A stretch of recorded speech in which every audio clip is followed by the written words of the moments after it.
नटखट बांसुरिया वाले गोकुल के लाल रे, तोहर सुरवा सुन के जागे मनवा बेहाल रे।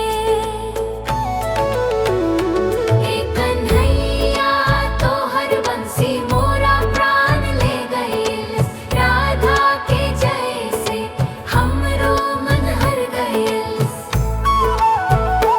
आजा श्याम संगवा गाल पे मुस्कान लिली है, राधा के अखियन में फिर से जान ली है।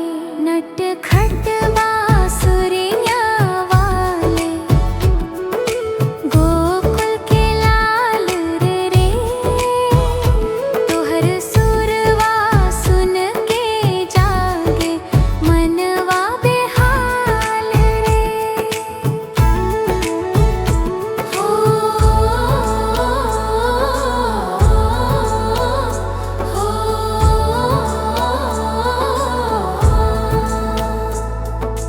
जमुनवा के तटवा पे चंदा मुस्काए, कन्हैया के पायल बाजे मनवा हर्षाए।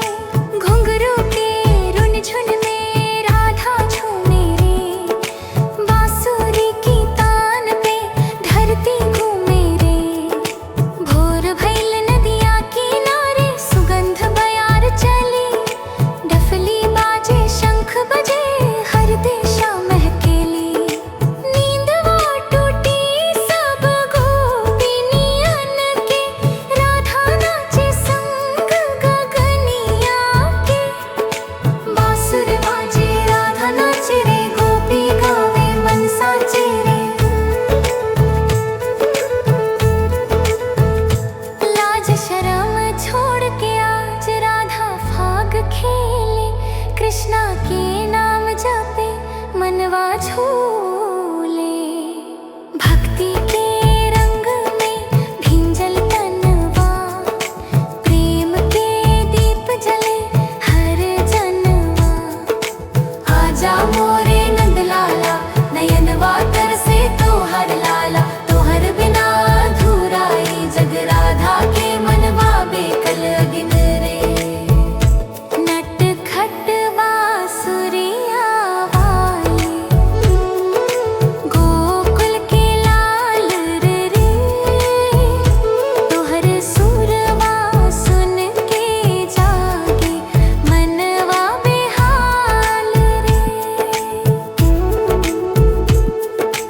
कस मारे दुख हरे गोपी जन के रक्षक, तोहार नाम लेत ही मिट जाले सब संकट। हिमकर जैसे चमके रूप तोहार, राधा तोहरा संग लिखे प्रेम के विस्तार। जय हो कन्हैया मोहन प्यारे, तेरे बिन कौन सहारे। राधा बोले अब तो आजा, मनवा लागल बेकल साज रे। नटखट बांसुरिया वाले मोरे श्याम प्यारे, नयनवा तरसे मनवा पुकारे। आजा अब तो लीलाधर मोरा, राधा तोहरे प्रेम में हारा।